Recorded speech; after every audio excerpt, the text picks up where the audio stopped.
In 1995, a man sued himself for $5 million. Why? Because he violated his own civil rights. And then he asked the government to pay for it. This wasn't a prank. This was federal court.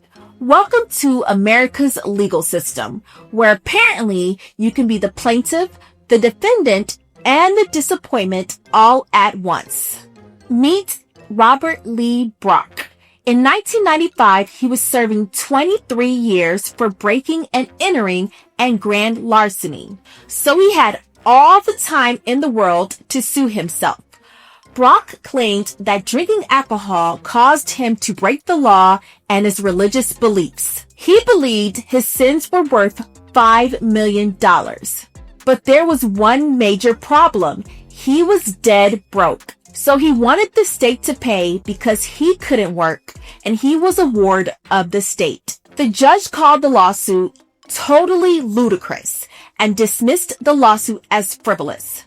But Brock didn't stop there. Between 1995 and 1996, he filed 29 appeals for various things, such as being denied extra meat, art supplies, the price of coffee, and claims he was poisoned with pancake syrup because it contained propylene glycol. Eventually, the court fined him $500 and told him to stop filing lawsuits. Brock didn't need a lawyer. He needed a therapist, a hobby, and maybe a mirror, because this man got outsmarted by his own reflection.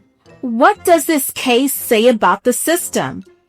That anyone, literally anyone, can file a lawsuit in the United States of America, no matter how completely absurd or frivolous it is. This is why courts are clogged like a Taco Bell customer's toilet. So, if you decide to file a lawsuit, here are some things to think about. Number 1, does it pass the laugh test? Meaning, can you file the lawsuit with a straight face? Number 2, even if you have a case, do you have any damages? Hurt feelings just isn't enough. Number 3, does the person or business you're suing have any money? Because that's the whole point. So yes, a man once sued himself for violating his own rights, but he did win the case for himself and against himself. Like, subscribe, and comment below if you want more law foolery.